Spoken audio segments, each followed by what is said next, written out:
All right, welcome to the Retro Game Club podcast. This is season 3, episode 11, also known as Game Club for Workgroups. I am Rob, and with me is someone who will not let Snyder cut our episodes, Hugh. Yeah, I don't even know what that is. I was complaining that I subscribe to a lot of like tech and gaming and just general nerd sites, and about every 7 minutes in my RSS feed, something called Snyder Cut shows up as an article, and I don't know what that is. I'm not trying to like be a hipster here. I literally don't know what that is, and I'm trying to figure out how to filter it out of my RSS feed. Is it a haircut? I mean, is it a literal? No. Okay. No, it's literally just a movie that was not great that this one director recut. I don't know if it was his original cut or whatever. Listeners, don't write us because I really don't care. I tried to watch it because we pay for HBO Max, and I almost never watch HBO Max. So I was like, well, there's this thing people are talking about. But I was exhausted and I fell asleep like 15 minutes into it. So that's a really ringing endorsement of whatever that is. Usually when the TV turns on, I instantly fall asleep. So yes, I recently started paying for Peacock because all the pro wrestling stuff is on there now, except for things that are now deemed canceled. That's the big controversy in the pro wrestling world, is that NBC has decided. NBC signed this deal to stream WWF content, right? All like historic WWF content. NBC had apparently not seen all historic WWF content prior to this agreement, and they've now realized that, boy, there are some really horrible things in there. That's awesome. So now it's an interesting trade-off. When it was its own independent network, clearly Vince McMahon is not going to. He didn't censor anything, man. There was like one wrestler that he would put a disclaimer in front of his matches. That was it. Nice. So what's been going on? Because I follow also my RSS feeds besides whatever the Snyder Cut is. I follow a lot of sites that cover Falcom news, and one of them, or all of them in the past week, noted that all the recent Falcom games are going over to the Stadia.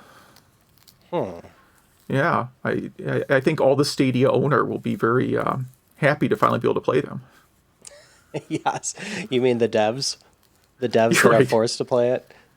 Yeah, that's about it. But it's cool. I mean, if you don't have a PS3, PS4, or Steam and you want to try these games, my impression is there's just crazy deals on the Stadia, just trying to entice people to play it.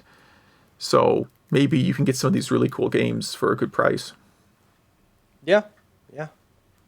It's that's what I've not been playing much though. I've been working quite a bit. I've been trying to work on some projects and I haven't really been very successful. So what have you been up to? Yeah, same. I haven't been playing too much. Just a little bit of that Nier Automata, but not that much time for non-game club games. I got my first haircut in 14 months. I did have long hair like you, and now it's short again. And the only reason why I'm bringing that up is I forgot how horrible it is to make small talk with people. That's the first time I've had to do that in like over a year. Like it's different with people that you work with, because like you're paid for that. But when I get a haircut, I just kind of like, I'm not trying to. What I'm saying is I have nothing against people who give haircuts, but I just kind of want to be quiet and get a haircut and not be forced to make conversation. I don't know. I forgot about that part of society. So rude awakening there. Yeah, I've had that. Like I have that experience mostly like in Uber, like if I'm traveling somewhere, because I don't want to get a bad passenger rating. So I'm not sure how much small talk I'm supposed to make with the driver to avoid them declaring me to be a jerk and giving me like no stars. Then other drivers won't pick me up. Some driver gave me like 0 stars. I don't know what I did. Like I literally just sit there and look at my phone the whole time. In Uber, I always pretty much say like, "Hey, are you this person? Yeah, cool.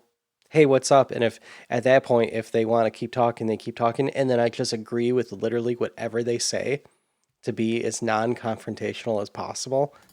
Because you never know, like this person's kind of in control. They could just crash the car if they want. So I just kind of just agree with everything till I get out of the car. What else have I been up to? Oh yeah, want to give a shout out to Synatic on Twitter. He and along with Jason Scott helped out our podcast. So if you listen to our, I don't know if it was actual help, but they spent a lot of time with us. So in our last podcast, we had that weird section about Road Blaster's crazy possible Genesis manual. Right. So to recap, we were trying to find you were trying to find the manual for Road Blasters. You went to a site, a very kind of sketchy site that is the first result in Google, by the way. First result in Google. Yeah, I know. Google can point to sketchy things first. Yeah. And they had what was, I believe, to be a text copy of the Road Blasters manual. It clearly was not. It was more of like a rambling conspiracy. Yeah. It actually referenced, it like had references to Elian Gonzalez, who was born after Road Blasters was released. Yeah. Yeah. So I said, that can't possibly be the manual.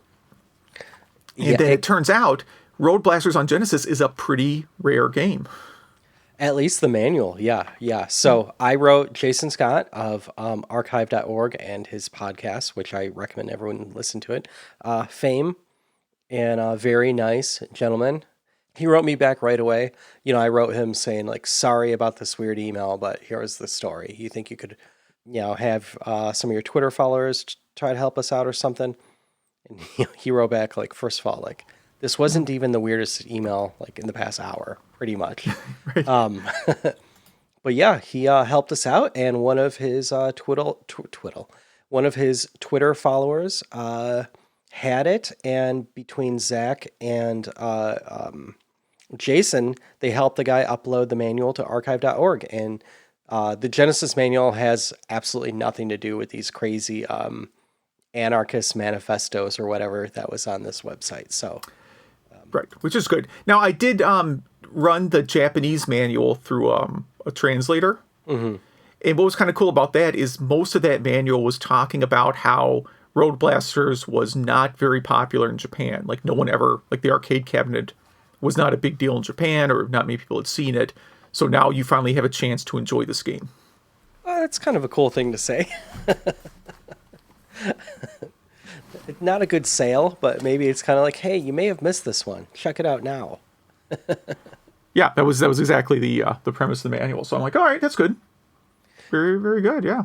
The only other thing is, we were talking about Mario and Luigi being twins, and I did some quick Googling, and listeners, feel free to correct me if I'm wrong, but it looks like that all started from Yoshi's Island on SNES.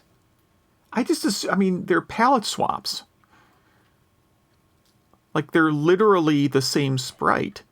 But in that, they're brought by the stork at the same time, so it's assumed they were the same age because they look the same age even as babies. Yeah, I think they've always been twins. I really do. I mean, it kind of like gets into where did Mario's name changed from Jumpman to Mario. Like, he's sort of effectively always been Mario, but there's a little bit of time when he was Jumpman and blah, blah, blah. I think this is just like one of these, like, I've always known them to be twins. I think even before Yoshi's Island. Yeah. I can't remember when I started thinking that way. So, yeah. If there is true canon, I couldn't find it.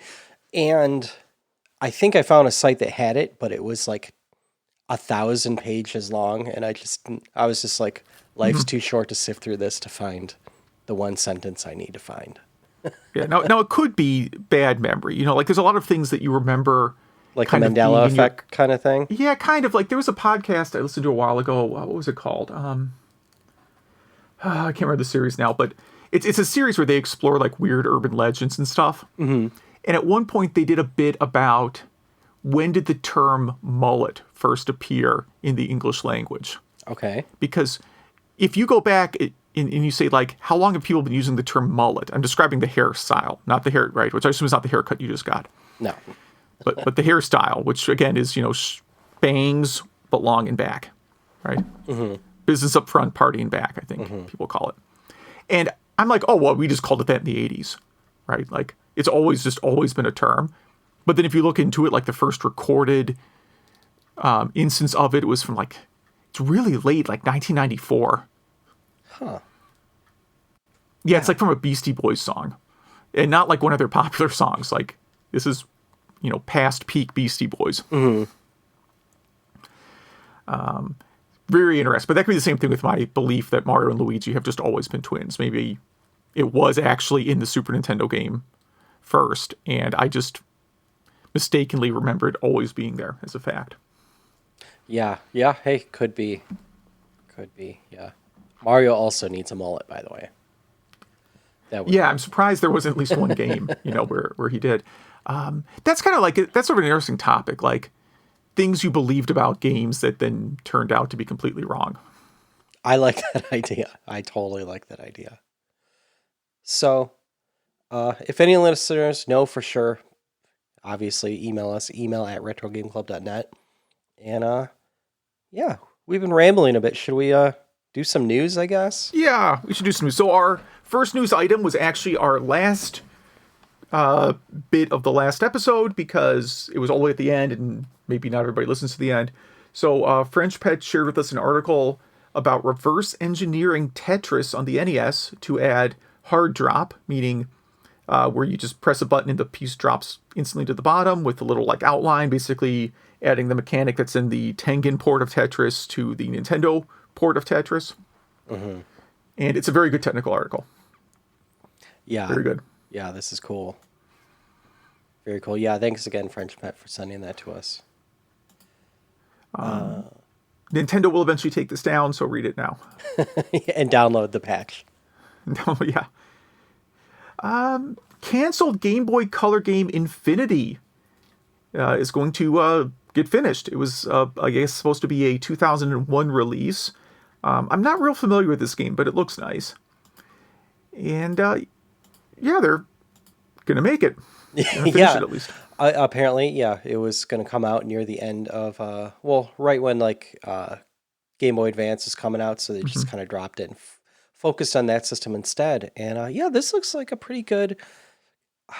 It doesn't look turn-based. It's definitely an RPG, but it looks more actiony than turn-based. Yeah, the battle system reminds me of Secret of Mana. Okay. I don't know that it is, just from the video, that's what it reminds me of. Yeah, there's not much you could see in there's only like a few seconds of gameplay in the video. But yeah, this looks cool. So from 20 years ago, coming out new. We've got more Game Boy news here. Yeah, this is we've probably never talked about this site before. I don't even think I've heard of it. GoombaStomp.com? Yeah, Goomba Stomp. I like that URL. Yeah, this looks like some kind of nerd pop culture site. I see a mix of video games and pro wrestling. Yeah, I'm trying to see. Yeah, looks pretty legit too. They have a staff and everything. But yeah, well, hold on. They do have an article about the Snyder Cut, so it's officially a nerd site. Pop culture site, yeah. Taken for granted, the Game Boy Advance's Mario Brothers Classic Remake is a franchise gem. So I didn't really know anything about this. Have you played this one? No, because I'm not big into, like, the original Mario Brothers is it's kind of fun, like, if you're, a friend of mine had this in his basement, and it's not bad if you got, a couple drinks and you're playing some Mario Brothers. Like, that's kind of fun. But it's not something I normally just fire up on my own. Yeah. This article says that this was part of all of the Mario Advance games, which I did not know. But the gist of this article is this is more than just, upscaled graphics or something. They added some quality of life stuff, like the movement and stuff like that, and stuff with the pipes. And it's more than just one screen. Like you can scroll to the right and the left with the shoulder buttons. And and there's multiplayer with it too. So it pretty much says, hey, even though this is, like you said, just Mario and not Super Mario Brothers, give it a chance. So yeah, maybe I will. Maybe it'll be a Game Club game sometime. And we'll start going to that site more too. Yeah, absolutely. It looks like a cool site. So this next one is something that you said is old news, but This is very old news. Yeah. I never heard Yeah. of this before. So Okay. the Underworld theme from Super Mario Brothers is a replay of a 1979 fusion record, and this article also goes on to compare Punch Out, Legend of Zelda with Deep Purple. What else? The Twilight Zone theme with part of Super Mario Brothers 3, the castle theme. And yeah, it's especially the Underworld for Super Mario Brothers. It's pretty right on. Yeah, it's pretty much the same song. I mean, I read about this. I'm not joking. It's at least 10 years ago. There was another article talking about this. Yeah, I mean, there's a lot of video game songs that borrow or rip off music. Sometimes it could just be a coincidence. I mean, there's a song in, I think it's Guile's theme in Street Fighter 2 is possibly a almost complete knockoff of, oh shoot, I can't remember what song now. Something from Top Gun, maybe. Nice. Yeah, you can Google that. Guile's theme, it's more or less copied directly from another song. I mean, it could be coincidence, but sometimes it's a little too much coincidence. The Mario Underworld theme in particular seems too similar to be coincidence. It's possible. I don't know. Like, composing music seems really hard. I've attempted to, like, for Genesis demos, and anything I do just ends up sounding like Canon in D, because every song rips off Canon in D basically. Have you ever heard? Did you ever hear the? This is off topic here, but have you ever heard the song that Enter Sandman allegedly ripped off? No, I don't remember that one. Okay, so there's a song that, at least for the first minute, is identical to Enter Sandman, but it's like by some band that maybe sold 200 copies of this thing on cassette to like their friends and family. Like it seems pretty unlikely that Metallica heard it and decided to rip it off. It's possible. You never know. Yeah. They don't really seem like the type that are scouring like indie cassettes. No. But hey, I mean, there's only so many rhythms and so many notes and keys, and so eventually, things are going to start sounding the same. I mean, literally everything on the radio sounds the same now, so. Right, and the reason I mentioned like Canon and D is like there's sort of a progression to music, and if Mario is ripping off something from a 1979 album, that 1979 album is probably also ripping off something earlier than that, and then all the way back to to Beethoven and Friends. Yeah, Beethoven and Friends. That'd be a good sitcom. Yeah, absolutely, yeah. All right, what else do we have here? Oh, this strange one. Okay. This This is Kotaku. Yeah. Yeah, there's a Kotaku article about this guy. It links to a YouTube video, which is actually pretty interesting if you watch the video. This guy put Christopher Nolan's movie Tenet on Game Boy Advance, so on one of those movie carts. And he explains how he did it, like how he had to choose different scenes and stuff, and and how to convert the video in a way that could actually be read by the Game Boy Advance. So there you go. Pretty interesting, but kind of who cares? Because the time is good because Angry Video Game Nerd just did an episode about Shrek on Game Boy, and part of it included the Shrek Game Boy Advance movie. Nice. Yeah. So kind of topical. It's 2 frames per second or whatever it runs at. Yeah. We had an article about that a few weeks ago. I can't even remember. We did, yeah. The specifics. Have you ever done have you ever done The Legend of Zelda's second quest? Yeah, probably 20 times. See, there's this article on zeldadungeon.net asking if the second quest is worth playing. And I've actually never played it just because by the time I've beat The Legend of Zelda every time, I'm like, all right, next game. Oh, but you can use that save game to start the second. I mean, you can go back to it anytime. True. I mean, I like it because it's Legend of Zelda, but now stuff is in different locations and the dungeons are a lot harder. So if you thought Legend of Zelda was too easy, and after you played it a few times, it kind of is. The second quest is a really, really good challenge. Yeah, maybe I'll go back and do that. Especially now that this is on the Switch and stuff like that. Yeah. We have more Zelda news. Yeah, what is this here? Is Link dead in Majora's Mask, or are fans overthinking this? Fans are overthinking it. I was going to say probably the latter. Yeah. I guess the theory of this is Skull Kid killed Link and that Termina is a purgatory. Uh-huh. So, I mean, Yeah, I like but it people doesn't- using their it- imagination. But It kind of doesn't fit with Twilight Princess, though, because isn't Twilight Princess, at some point you're fighting, like... You played Twilight Princess, I assume. no, it's one of the few Zelda games I have not played. Oh, well, you should get the HD remake or something, man. It's really good. The HD remake I is ordered it. Okay. Oh, so you own it, but you just haven't played it? You could pre-order it. It No, you're hasn't talking about been Skyward released. Sword. Oh, yeah. No, So then I don't have it. I don't have Okay. that yet. There you go. So I have like 3 versions of this game because they released it on 3 systems, which is kind of rare for a Zelda game. But at some point, Link, this isn't a spoiler because it happens throughout the game. Link is like mentored by like an previous undead iteration of Link. That's just what it is. And that Link, that previously undead Link, or no, the currently undead Link, is clearly the Link from Majora's Mask. Okay. Because he's equipped with the shield that you get in Majora's Mask.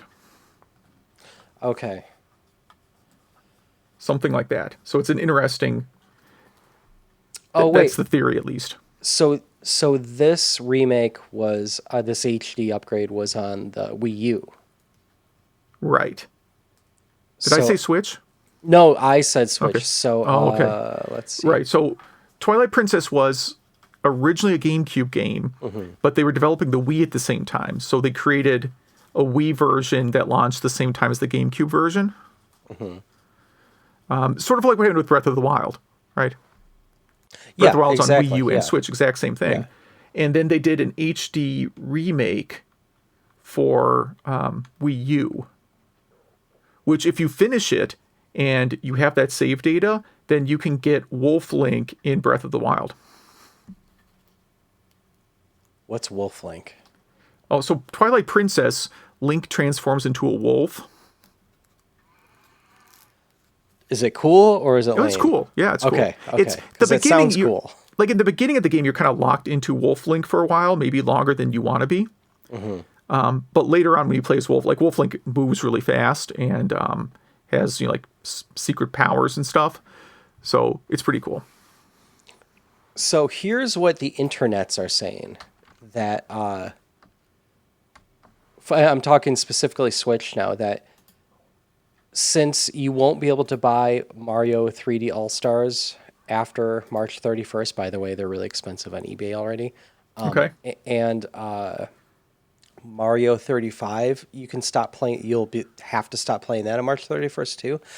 The theory is that then that's when they're ending Mario's 35th birthday, and they're gonna focus on Zelda. So right after that, they think they're gonna launch a lot more stuff, Zelda stuff for Switch, like Twilight Princess and Wind Waker, which would be cool. Very cool. Yeah, I like both those games. Wind Waker is it's weird. Like people complain about the sailing in Wind Waker, and really that's like my favorite part. Me too. I love it. I love that part. Yeah. They could just make a whole game where Link is sailing and discovering islands and stuff, and I would play that. Me too. Wait, is that what Oceanhorn is? I don't know that game. Okay. Is that one of the Game Boy Advance games or something? No, it's a newer game. It's a modern, newer to someone who mostly plays old games. Okay, yeah. Hackaday. Oh, we have a Dreamcast plugging stuff into Dreamcast segment.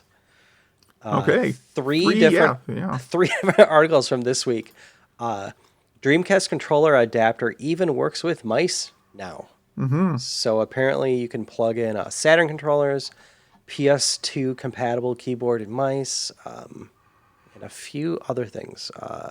Looks like you could do a PS1 and a PS2 controller. Yeah, pretty All right. cool. And then also on Hackaday, all three of these are Hackaday. Wireless 360 controllers now on the Dreamcast. This is a Yeah. pretty funny article because this is a nightmare mod to do for your Dreamcast. That's what it says. Yeah, that it's horrible. Yeah, and I mean, it's cool when you get it done, but you also lost a big chunk of your life doing it. And it's funny because it requires an FPGA board. And like one of the first comments is like on an FPGA board, you could probably just emulate Dreamcast. So like, what are we even doing here? Yeah. Yeah, this is purely I wonder if I can make this work type of project. Yeah, yeah. Hold my beer kind of thing. Yeah. And then the next one, interfacing with the Dreamcast controller with just an Arduino. And I know that's pretty much all it is. So All right. yeah, that's it. So you could use a Dreamcast controller on an Arduino kind of thing.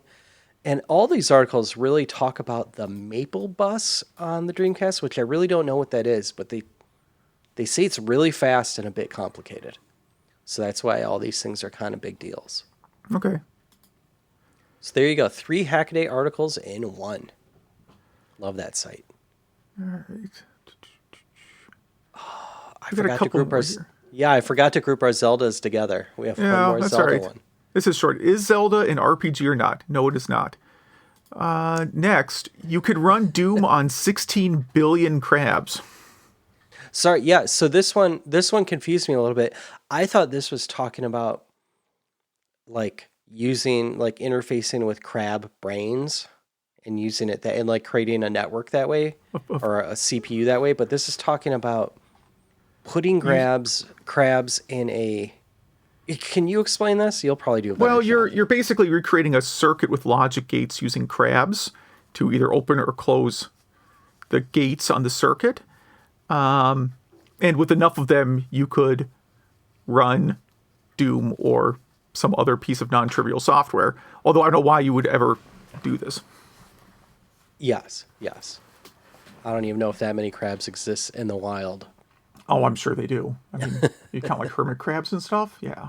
Well, this is a specific type of crab for some reason, but yeah, very strange. Very, very strange. Many crabs are on Earth. Yeah. No, not how many claws does a crab have. There's almost 7,000 different species of crabs, apparently. Okay, yeah, there's got to be a lot. So 16 billion seems pretty spot on. All right, I actually watched this video about expert Doom players complete challenges once thought impossible. So this is a guide to different completion percentages or challenges in Doom that nobody can do, like 100% on this level. Number of them deal with pacifist runs. So those are runs where you do not kill a single enemy. The enemies, of course, can kill themselves, but you cannot kill any of them. And it details, there's 2 parts. You gotta watch the first part. They actually don't recommend, they don't mention it in this article, but the first part explains the impossible challenges. And then the second part actually explains which ones they have since solved and which ones have not been solved and presumably will not be. Yeah. Some of them are just like 100% secrets. There are some levels where there's secrets, but because of an error in the map, the secret's not actually reachable without clipping. Mm-hmm. Yeah, I remember I think it was a year or 2 ago, there was one where you had to lure one of the demons to this part of the map, and then you stand against the wall, and it kind of pushes you through. You know? There's another one like that they talk about in here. Yeah, these people are like the ultimate Doom experts. We got a couple more. I'm just going to kind of power through these. There is a 30th anniversary Sonic comic coming. All right. That's about it. Space Invaders is coming back as an augmented reality mobile game. that could go very, very badly. The only reason the only reason I put this in the notes is because it's by Square Enix. So hopefully, Yeah, hopefully they know what they're doing. maybe. I just picture people running around in the field, like shooting up into the sky randomly. And Limited Run Games may or may not be doing a physical release of the Neo Geo Pocket Color Selection, but I assume this would not be on Neo Geo Pocket cartridges. This would probably be a physical Switch game. Yes, yes. They're pretty much saying stop importing that stuff. So, yeah, I'm sure we'll report on it if or when it actually happens. Yeah. Well, we were going to talk about Windows 3.11 because this is episode 3.11 or something. Yeah, this is our Workgroups episode. Is this time to confess I've never even run Windows 3.11 except one time at work to test the compatibility of something? Because I went from, as I mentioned last week, I went from Amiga 500 straight to Windows 95. Yeah, yeah. So that's a downgrade. It's close, man. Some things are Amiga better than Windows OS is 95. great. Some things are worse. Yeah. But yeah, Windows 3.1, I've really only played with in virtual machines just to kind of kick the tires on it and then said, oh, well, anything you really want to do in Windows 3.11, you have to go out to DOS to do anyways. Pretty much, yeah. So, Zach also pointed out that about the time you'll be listening to this episode, is the 29th anniversary of Windows 3.1. And then we decided we should just do prime number birthday anniversaries. Only prime number anniversaries. 31. Wait, is 31 prime? Yeah, I think so. Yeah. 31, 17, 11, whatever. Yeah, I love it. So 1 will count also, right? Oh, 0? Yeah, but I can't imagine we would be talking about things that are turning 1 or 2 or 3 or 5 or even 7. But so we figured, we'd talk about Windows 3.1 for a little bit. So, yeah, just my quick memory on it is, so Windows 3.1, most people know Windows 3.1.1 because that was the free bug fix for 3.1. Windows 3.11 for Workgroups pretty much just added the Workgroups networking stack, which is SMB. And it added protected mode. It added some multitasking capabilities. It added a few graphical enhancements in terms of speed and drivers and stuff. But it really, finally was using the 386 like it should be, even though you could use 286. But it also introduced the Windows registry for good or for bad. And so, it's a pretty significant piece of software history. And I have some pretty good memories on it. Oh, yeah, it also did TrueType. So it tried to compete with the Mac finally. But in terms of gaming, I don't have great memories with it. Now, we did do 3.11 game called Metal Marines a long time ago. That's also on the Super Nintendo, but that's a cool game where you could kind of shoot missiles between windows. So that was kind of neat. But back when this got released, I was really into BBSs and I was running BBS. I thought, what if I could just run that BBS in Windows so I could do some multitasking, even with my computer wasn't that great, but I thought it could handle at least a BBS because how much processing power could that actually use? Yeah, people were immediately complaining. And then I switched. Have you ever heard to Desk View? A program called Desk View? Yeah, was it Norton? I think it was its own thing, but it was like there was a few versions of Desk Views, and then there was Desk View X, which had a built-in X Windows interface. But it was pretty much a multitasking environment for MS-DOS. And it worked so much better for multitasking than Windows 3.1. So I was thinking of like Norton Commander or something else. That's what I was picturing in my head. I've not seen Desk with the Q, Desk View. But Windows 3.1 also got Microsoft in trouble for one of its first times where it had to pay out in court, where it would look at what kind of DOS you were running. Like back then, there was DR-DOS, which is by Digital Research. I guess IBM DOS and a few other kinds of DOS that were, MS-DOS compatible. Windows, the beta version, would check if it was a real MS-DOS version. If not, it wouldn't run Windows.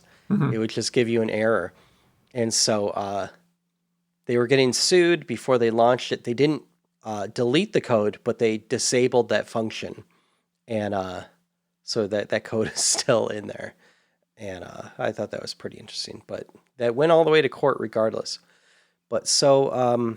So I think you can install it on... I don't know if they still have that check or not, but I think you can install Windows 3.1 on FreeDOS. Oh, yeah, you can. And on DOSBox. That all works, yeah. Okay, yeah. So they of course it would disabled be that easy feature. it would be pretty easy to just lie to Windows and say that you're not Dr. DOS or whatever, right? I mean, you could probably, even in a hex editor, just make Yeah. it always true, But so, yeah, we just wanted to mention it that, it has a birthday coming up at the same time. We're at episode 311. So, yeah, that's about it.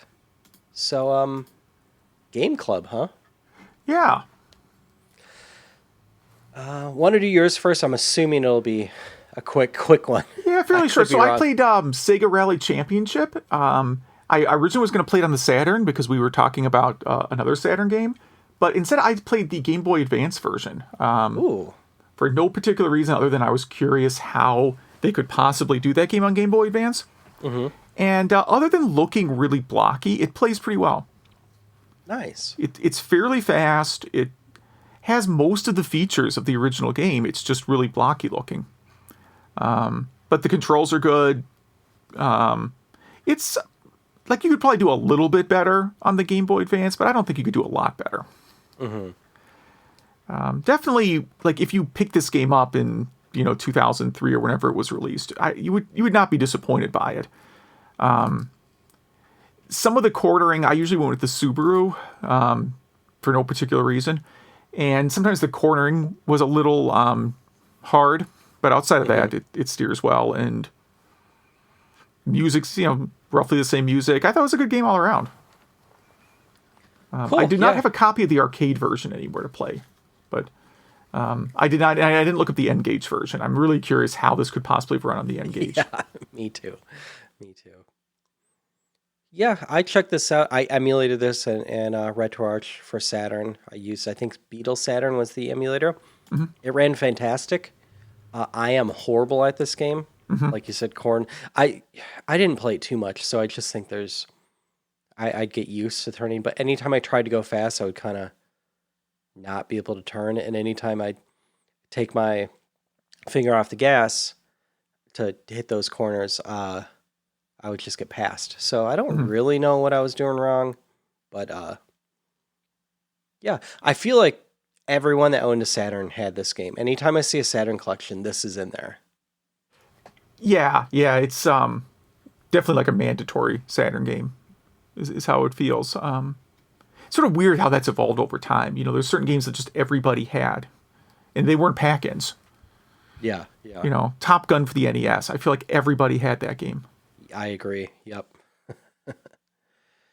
Yeah, there's definitely a lot of those kind of games. But yeah, I thought it was pretty good. I'm horrible at it. But yeah, how far can you get in like I forget what the modes are. Oh, I just do practice mode. I just do like the regular. You're just doing a plain ride. I'm not trying to do like the World Circuit or anything in there. Yeah. I'm sort of curious. There is another game called Sega GT on the Dreamcast that I think is similar engine. So I did not try that yet, but I have a copy. I have to see if that works with VGA first, and then I may give that a try. It should. There's only a few games that don't work with VGA.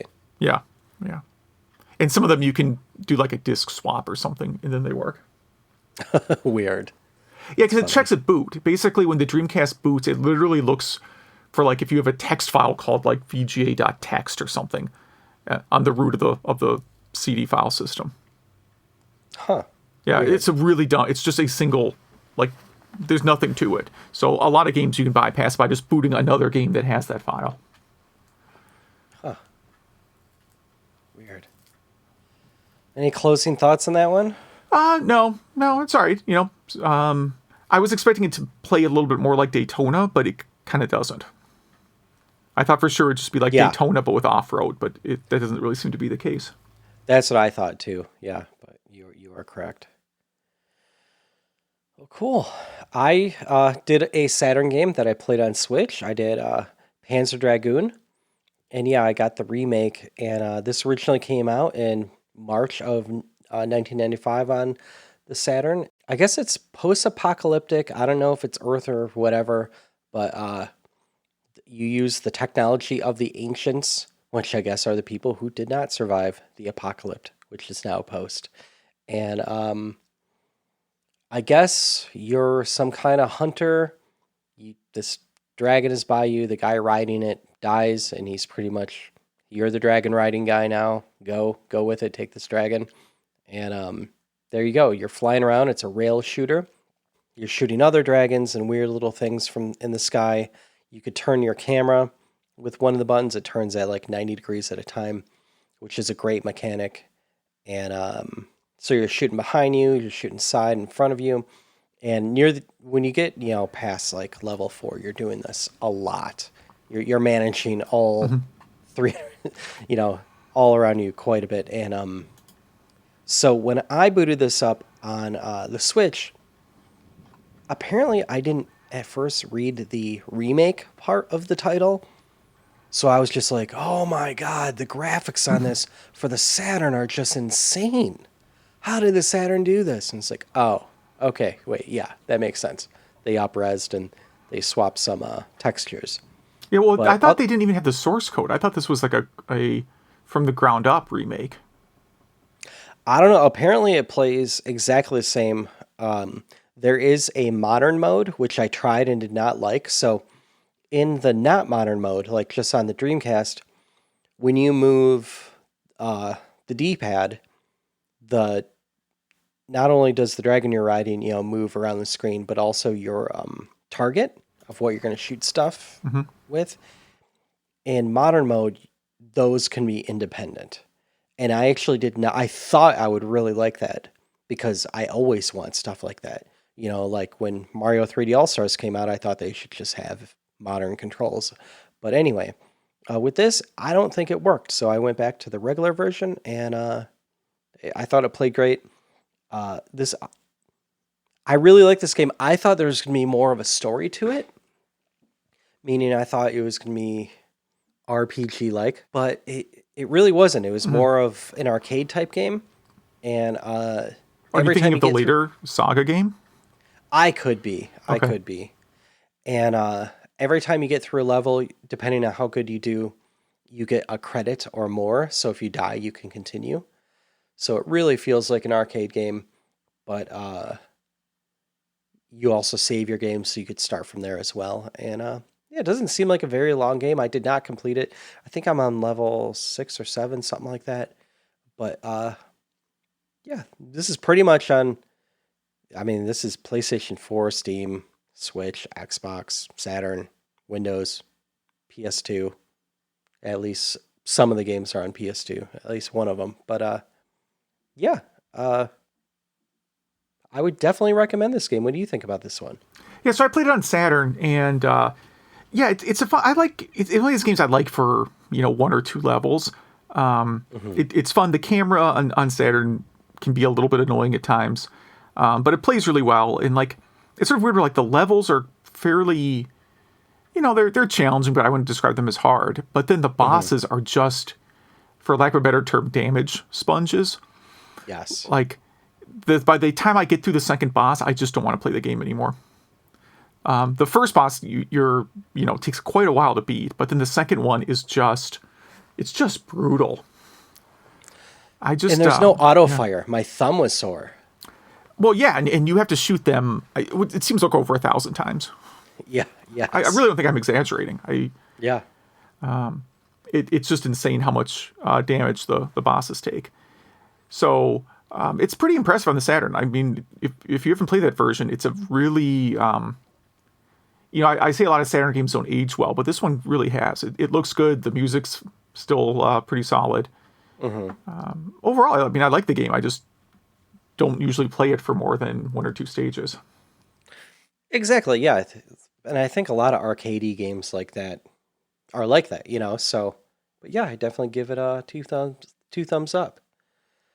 I can't wait for the next one. I guess Panzer Dragoon 2 Zwei. Two's why, 2-2. Yeah, Yeah. is going to be remade as well. So, have you played the Saga game? I have not played that No, one. now that's like one of the rarest Saturn games. Hmm. Now that's like if you have a loose copy that like your dog chewed on, it's like 600 on eBay. Jeez. Yeah. Yeah, because that was a '98 release, so pretty late Yeah, Saturn was release there. discontinued in '98. At that point, even the most dedicated Saturn holdouts had to move to N64 or PlayStation. Hmm.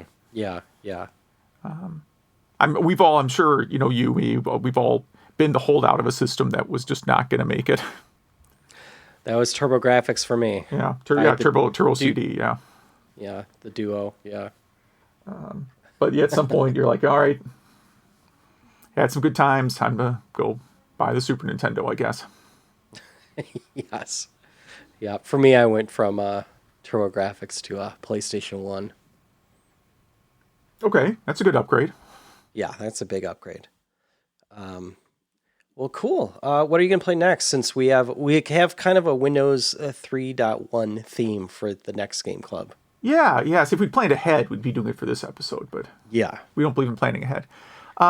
Since you said pick Windows 3.1 games, I picked Minesweeper because it's the most Windows 3.1 game I can think of. Absolutely. It definitely is.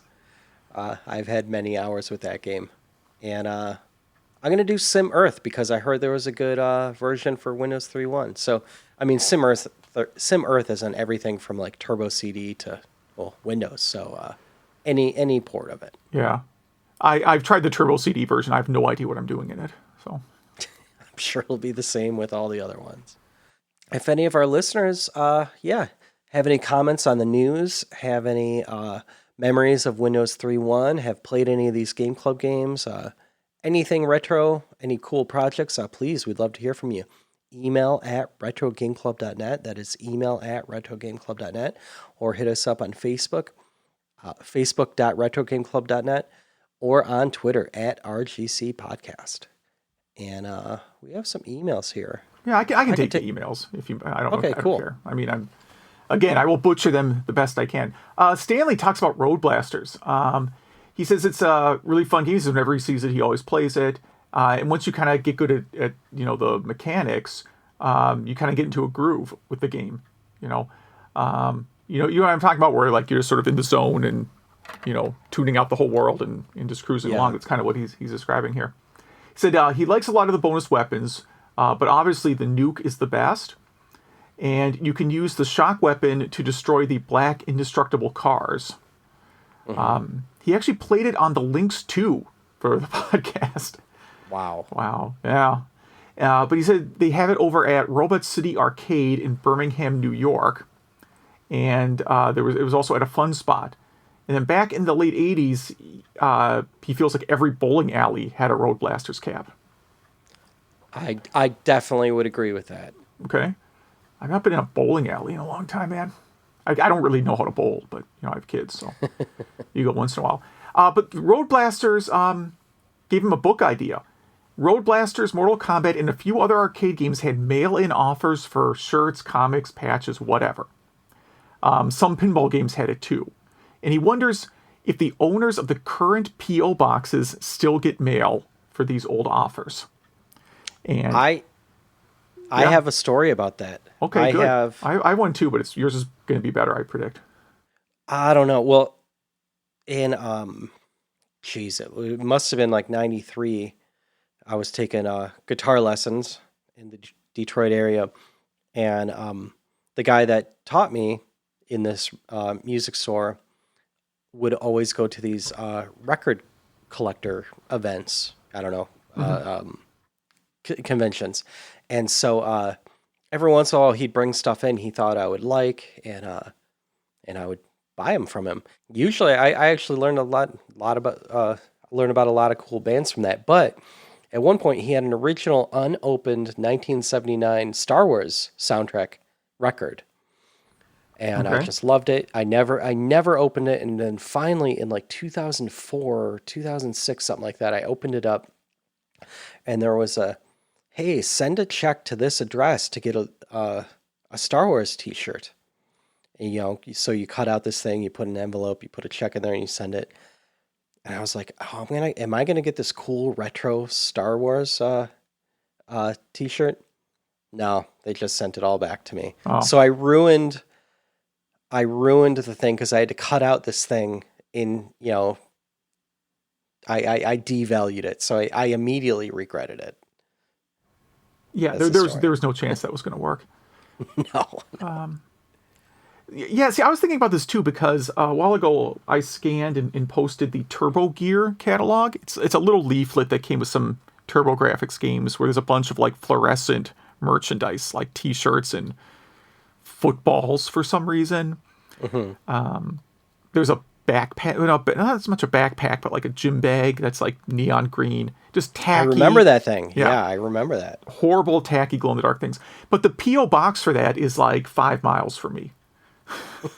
Like, it's really close. So, like every summer when there's garage sales, I'm always driving around that area. I do at least one weekend a summer. I go through there whenever there's like big neighborhood garage sales in that area, hoping that maybe in some warehouse or someone's garage is like all the leftover Turbo Gear merchandise. Yes. Oh my! I would drive out for something like that for sure. So the closest that I got to a score like that was not too far from there. There was someone who, like, they must have managed a few McDonald's franchises because they had Happy Meal display inserts. You know, when you walk into McDonald's, there's the case that has like the Happy Meal toys, Yeah. the kind of semicircle case, and there's like an insert with art and stuff. They had a yard just with hundreds and hundreds of those. The inserts That's and the cool. toys, yeah. So I grabbed the Star Wars ones for my wife. They did not have any video game ones, unfortunately, or someone had already bought them before me. But it was a pretty amazing find, and I guess unfortunately the guy had like just died or something, and his wife was selling all Oh, jeez. these Yeah. inserts that he'd accumulated over 30 years of running McDonald's. So, yeah. But anyhow, so getting back to Stanley's email, this would be kind of a fun project, like trying to. This is like if I won the lottery project, I could maybe go in on something like this, because I would have free time of going to track down these old things and see where they are today. Totally. Yeah, it'd be a great book. Mentions about Audacity Games, hoping that it helps encourage further game development and releases more homebrew games for retro consoles. And then encourages us to check out Blazing Rangers, coming out for the NES Famicom soon. We should put a link to this in the show notes. Yeah, absolutely. I did not see this. The title sounds like a game that would have been released in the 90s for sure. Yeah, it definitely sounds like a TurboGrafx game. And then let's see. Majors writes in, wondering if I'm trolling him with the pronunciation of Halco. And I'm not. It just looks like the name of a restaurant, and that's what I always call it, I guess. It does note that in some games, they do pronounce it at the boot screen. And it is pronounced Jalico. I don't know why. I don't know why it looks wrong to me. In terms of network bandwidth with the PS Go, he has a bit of a funny story about how he was one of the last people on Earth using the old 54 meg per second router and could not upgrade his cable box because of it. Actually had to upgrade to the shiny new AC 1000. Yeah, see, modems are the kind of thing I upgrade often, just because it's such a huge quality of life improvement when you get a faster modem. Yeah, absolutely. Yeah. Adventure skill levels. I think I said there were 5 levels, but there are really just 3. Actually, I think I was referring to the fact that there are multiple difficulty levels too. I think there's 5 different game variations in Adventure, but maybe there's 6 now that I think through. Road Blasters. Yeah, he was a big fan of that. Also reminds him of a better version of Spy Hunter. He said he mostly plays it on the Lynx. Okay. That Lynx version must be good because that's 2 in a row now that have said they play the Lynx version. And then Katamari very much enjoys the aesthetics and the music. He has run the Japanese release at some game events before the North American one came out. And everyone who played this import, because it was not out in America yet, absolutely loved it. That's cool. I guess we asked a question on social media about longest time to beat a game. And he mentions Phantasy Star 4. He bought it in late 95 or 96 and finished it in 2018. Nice. And just this year, he finished Victory Run for the TurboGrafx, which he first played in 1989. Not a great game. It's okay for the time. Rad Racer already existed. Yeah, I mean, people compare it to like Outrun, maybe, I guess. I think it's all right. And then someone also named Rob shares a project with us. Did you get a chance to look at this? Yeah, this is it's a virtual pinball table. This is like a blueprint schematic 3D rendering thing right now. But if you're really smart and talented, you can make this. It's a virtual pinball table that also converts into a sit-down arcade cabinet.